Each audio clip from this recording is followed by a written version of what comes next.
I'm excited to be presenting to you guys today on the value of staying with Microsoft technology. Um, I thought what I would do is kind of give you a sense as to what I'm going to go through. So, quick introduction as to the concept. I then want to get into the value of that's immediately facing you guys today. In other words, technology that is immediately applicable into the Dynamics 365 solutions for you right now. I then want to couple that with some of the futuristic type of stuff that's coming from Microsoft. So I'll talk a little bit about what Microsoft means by getting into the metaverse, and then we'll do a little bit of a closing, a recap on some of the content that we would have gone through today. So firstly, I spend a lot of time with potential customers who are trying to make a decision around which ERP or financial system or CRM application to choose from. The selection processes are almost always fundamentally the same. Basically, which application has the best inventory functionality or GL functionality or Salesforce automation functionality that best aligns with their business. And the truth of it is that from a low-level feature and function perspective, there's very little to differentiate between most of the business applications out there on the market today. The differences are pretty much somewhat negligible. So prospective clients often have difficulty in picking the appropriate application, leading them to make a very important and strategic decision at a very low level functional basis. And often based on the requirements of the day or based on perceived exact feature functions that they'll need in the future. And while I'm not saying that you ignore those features and functions, I am saying that the emphasis on the platform needs to be elevated in terms of where the business as a whole makes a decision as to which ERP system you choose.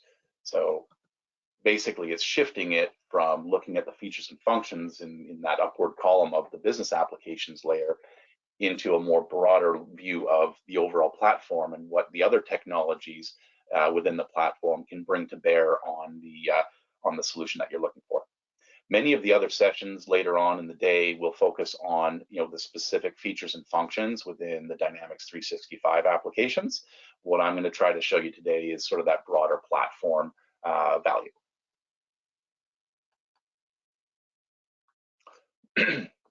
So we're shifting from what we call the digital transformation into what we now call the digital imperative.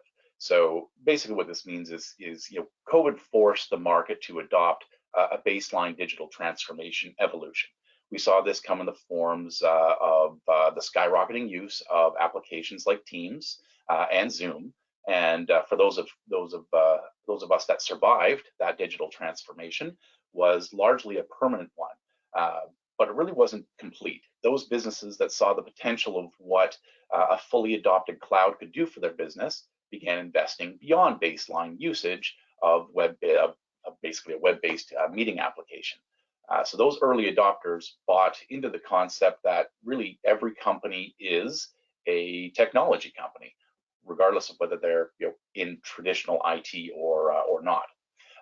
So the next set of the market, the early majority, followed suit, and that's kind of the spot that we're in today. And we're kind of witnessing that movement of these organizations going from that optional transition or transformation into a different mindset where they believe that they have to digitally transform. They have to make their organization a digital one, or they won't survive. This is a market where organizations are insistent on using technology to do more with less. We can't brute force the workforce anymore into working harder and longer. The labor market has kind of shown that it wants a better work-life balance and whatnot. And so again, it's really driving us to find different ways of applying technology to really kind of amplify what you can do amidst these emerging constraints.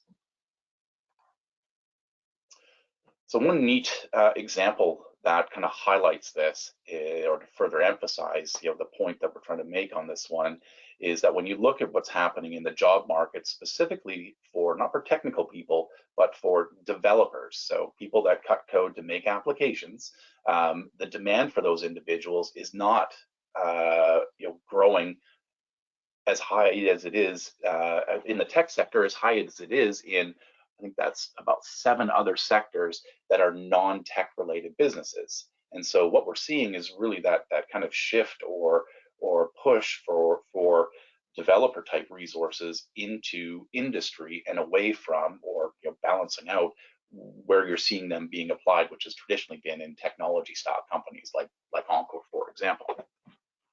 And that really, I think, kind of shows that that investment that many industries and many businesses are making in their overall digital imperative. So one example of the power of the platform overall is working, rather than looking at a specific functionality within Dynamics, is the concept of an adaptive card. So I wanted to pick up a couple of examples for you here. So adaptive cards is kind of a neat and a good one for you. They've been around for a few years, historically been kind of limited in terms of functionality, but as they've matured and started to evolve, they've made themselves much more relevant, especially to the use of Dynamics applications. The use of these cards continues to expand, and Encore is investing further R&D on our side to assess the extent of how extensible they are within the solutions that we design.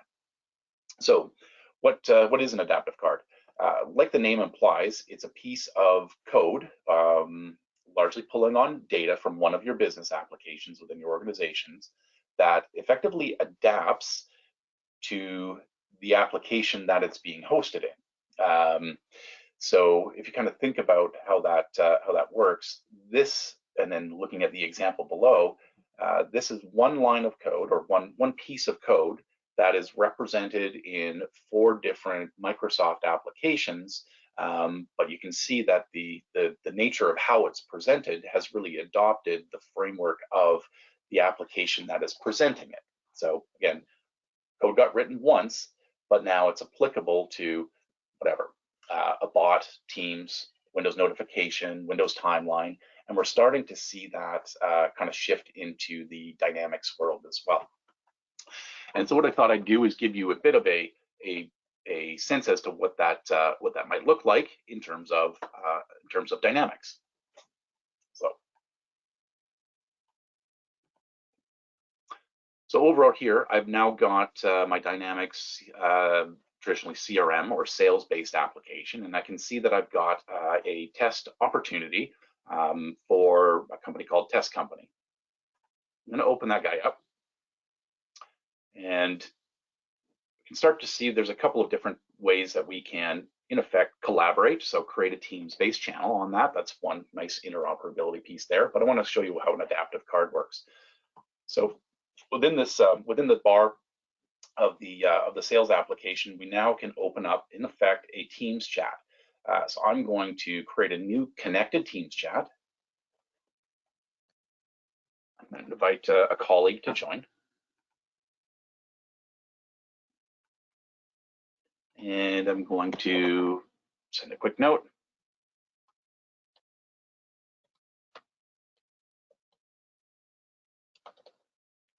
What's the value of this opportunity? I'm going to send that over to Merritt.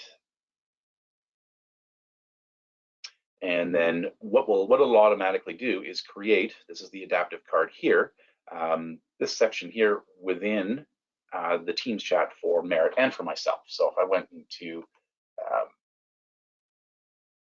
the CRM application, or sorry, the Teams-based application, we would see this adaptive card here, and we would also see it linked directly back to the CRM sales application. So if we need more information about this particular opportunity, Merritt could simply click it. It would take her directly to the screen that I'm seeing here, and she would be able to enter in or supplement the information that I've asked her to fill in. So there's an example of an adaptive card at work.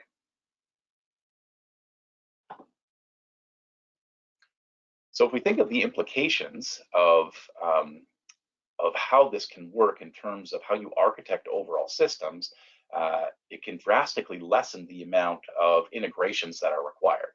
Imagine a scenario whereby a Dynamics user in, say, CRM sales needs to input a piece of data that impacts a Dynamics ERP system that you're using. The Dynamics ERP interaction can be effectively embedded within the framework of the CRM sales application so that the CRM user experience is kind of seamless. They don't know that they're entering something that's actually going into the ERP system. It's just one application that looks like CRM for them. That also means that they don't need to simultaneously open up multiple applications and remember which application they're supposed to fill in which data, the data in. So again, no need now for an integration. So enter it once and then pass that information along, and no need to duplicate information by having two applications open at the same time. So you extend that further and further, and it really creates a wonderful platform for us to be able to design and develop applications that are really tiered to sets of users by application, but still allow the impact to transcend multiple applications within the Microsoft platform. This massive reduction in the complexity of your integrations really kind of reduces a lot of the what we like to call technical debt that you would need to support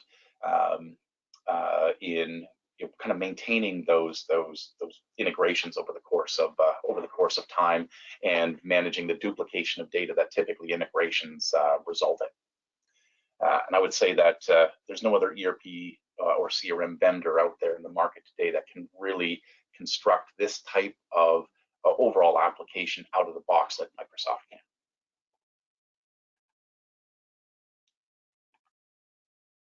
The next thing that I wanted to kind of talk a little bit about is the Dataverse. So I mentioned that concept of technical debt. There's also a concept of managing a data estate, effectively managing a data estate, which is really all of the business, all of the data that your business owns or uses, and reducing your technical debt, which is really the serviceability of maintaining things like integrations and being able to expand on your applications over time, can really provide a staggering cost savings. All the while providing you with a fairly nimble solution in order for you to be able to evolve your business. Think of Dataverse as the tool to efficiently manage all things related to your data estate. Imagine a big estate requires a lot of maintenance. This is sort of like your data estate manager. And Dataverse is much more than just a database. You really see it as under the ability to incorporate all things related to your data, whether that's security or some logic as to how it's going to function, the ability to manipulate it and present it in a particular way graphically. Obviously, storage is kind of the main kind of component of it, and the ability to then integrate not just seamlessly into the Dynamics world, which we'll talk about in a second, but to other applications as well. Likely the most compelling component of the Dataverse, though, I feel, is how it's applied to the Dynamics applications. So think of Dataverse in that context as a standardized schema for all Dynamics products. So for example, you would use a customer in your Dynamics sales applications. Well, your Dynamics ERP system would also need the concept of a customer. So would customer service, so would marketing, so would field service, project operations, all would use that concept of a customer. What Dataverse allows these applications to do is reference the Dataverse when looking up the customer name. Basically what that means then is all these different applications are using in effect, the standardizer one single spot to reference that customer. And obviously, the Dataverse expands much further than just customer into all areas of the business. So if any of these applications need to use any of the other applications data components, they can simply reference the Dataverse rather than trying to integrate directly back and forth between those applications. It's a really effective way of, again, being able to construct a solution within one application that really has data and information coming from multiple other applications without performing complex integrations and creating multiple sets of the same record.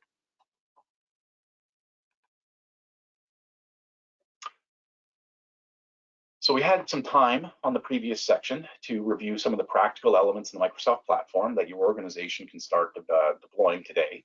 But the decision on an application or a platform in terms of which one to invest in really kind of goes beyond what you can do with it today and extends into where the platform is going tomorrow. It's really an investment into the future, not just into what your business is doing today. So while the last section was practical, what we're going to go into now is seemingly maybe unpractical to deploy today, but can pretty much guarantee that these technologies will be available and in use in the business world within a few years. So I wanted to kind of start off the topic by getting into what is the metaverse and what does that kind of mean from a Microsoft perspective. So quickly, a couple of announcements. Microsoft has partnered with Meta, Facebook, in order to bring Teams, Microsoft 365, and other apps. We'll see some Dynamics apps in there too, into the Meta Quest or Oculus devices, and vice versa. Teams is coming into Meta's applications for workplace productivity tools as well. So if we think about what this kind of means, it largely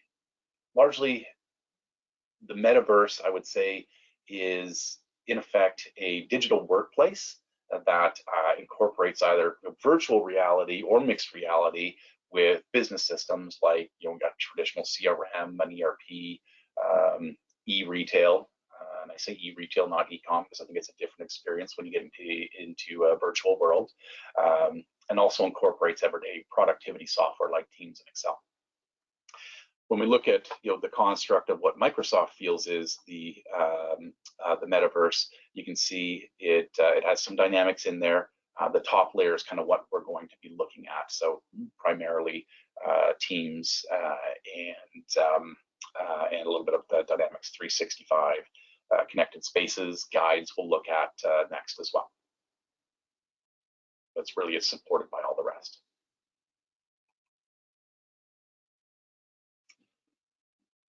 So the approach to space in general, physical space, really extends to in what Microsoft calls the metaverse and how we bring together sort of that digital world and the physical world. So the example that you see in front of you there is a sneak peek that I've been able to kind of glean from a variety of different keynotes as to what that Teams immersive experience is going to look like within the Quest or Oculus VR. Basically, you can connect, share, collaborate, all as though you're in person together. Mind you, you're using your avatar instead. So yeah, I thought I'd show a couple of sneak peeks of this. I got a few different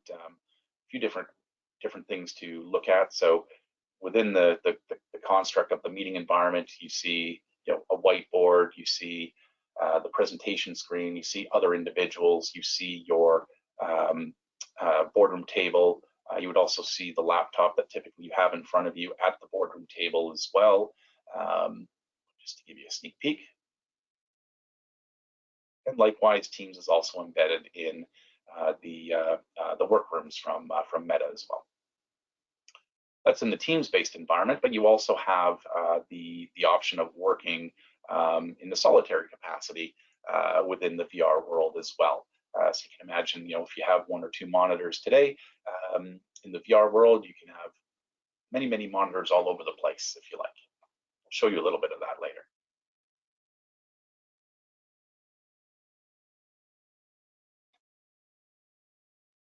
So currently I've been using the handheld devices here, but I can actually put these down for a little while. We'll bring them back a little bit later when I need a pen to use for the whiteboard. And the first thing that I'm going to do, let it recognize my hands here. There we go. There's the hands. And we are going to connect to my desktop. So really quickly, we will connect to the computer that I'm sitting in front of. You can't see it, but basically the cameras from the VR device here allow me to see my own keyboard, even though it looks like just a blank piece of paper, like black spot for you guys most likely. And yeah, once I get here, I can now minimize that little computer device that I see in front of me, and I see my desktop. So everything that I was working on my desktop now shows in front of me. So I see the opportunity that we looked at earlier when we were looking at adaptive cards. I've got a blank screen over to the right. And if I go to the left, I can see that I've created a new meeting for myself. But what we're going to do is, and I can do all the regular things that I want to do if I was working in my my regular desktop environment. But what I want to do is go into a more of a collaborative working space that I can get into with some other folks. So what I'm going to do there is I'm going to hit my home. Actually, maybe just before we do that, I'll wave hello. This is me.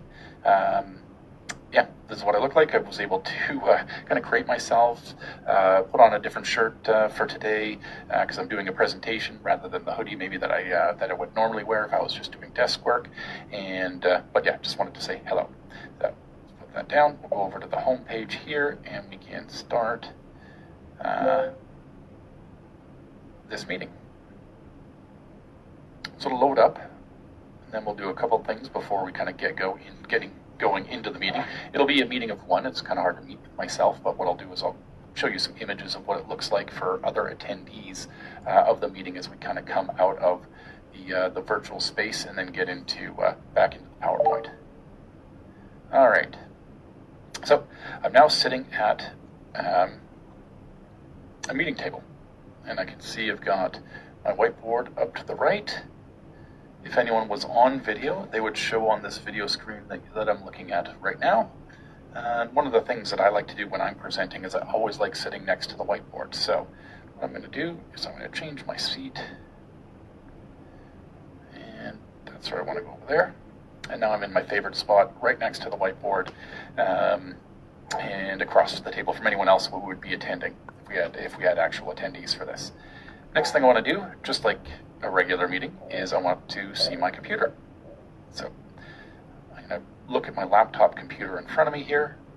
Nobody else can see what is immediately in front of me. And again, as you can see, I see basically the opportunity from CRM that we were doing that adaptive card work with. And what we'll end up doing now is a couple of little things here just to kind of show you how easy it is to work in the environment. I can switch my monitors, by the way, so I can go to the new meeting invite that we were looking at earlier, or the blank screen, so I can swap back and forth between the different monitors that I was working with. We'll get back to the CRM tab. I can also make it a little bit bigger, but that kind of obstructs the view of any other attendee who might be sitting in the room with me, so we'll make that a little bit smaller. And then a couple of things here. So we've got a blank whiteboard, so what I thought we would do is maybe draw something on the whiteboard. Instead of standing up to a whiteboard, I'm going to do one that's sitting right at my desktop here. And in order to do that, I need to pick back up the controller. My arm is not contorted quite like that. I flip it over, almost like a pen. And now I can use this to start, in effect, writing on. So change that to the pen. It's going to require some calibration here, so it knows where my desktop is.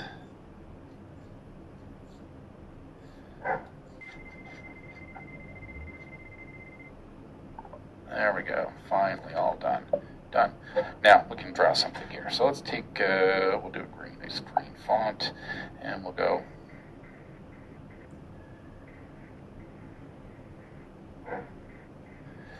Nice little hello Vantage. My dog barking in the background. The VR cannot shut up the dog. And we'll say, just put a quick note, just say hi. All right, that's my post-it note, and we're going to push that over to the side. And now then, as I look over at the whiteboard, this is what everyone would see is my nice message and the sticky note that I have at the top right. Next thing we can do here, instead of just working on the whiteboard, and by the way, I can stand up and work on the whiteboard as well if I turn my desktop around, but I won't show you that. Next thing we can do is actually we can share our screen, of course. So let's just quickly do that.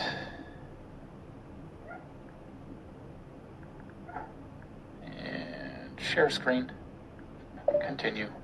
And now what we see on the big whiteboard here is replaced with what is actually on my desktop.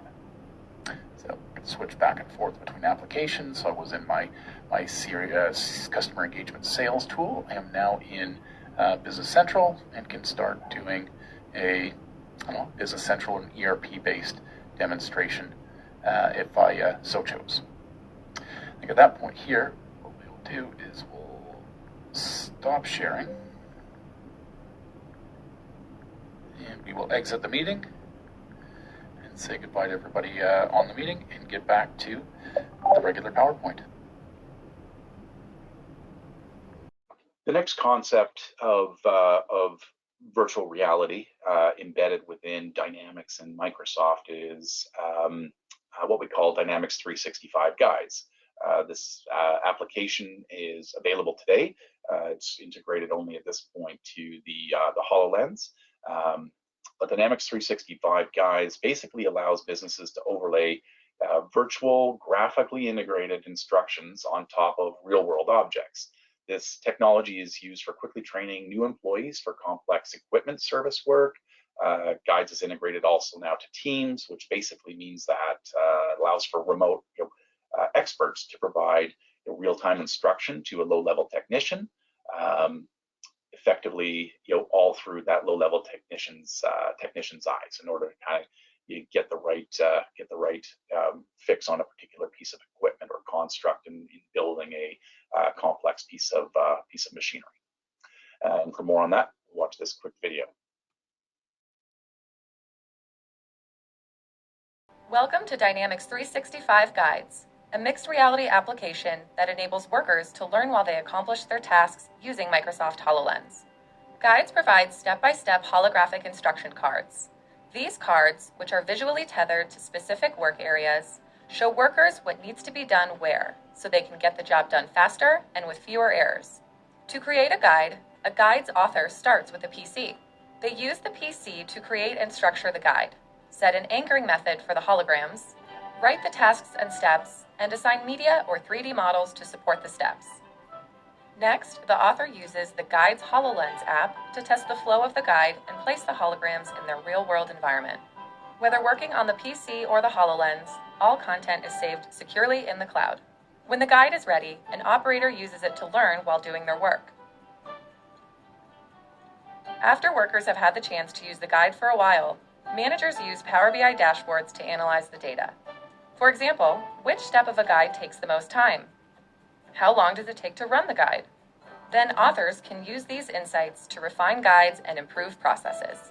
With Dynamics 365 Guides, you can create a virtuous cycle for your business. As authors create guides, operators use guides to accomplish tasks, managers analyze guide usage, and authors refine guides to improve processes. For more information on authoring, operating, or analyzing guides, check out these great videos and our in-depth documentation.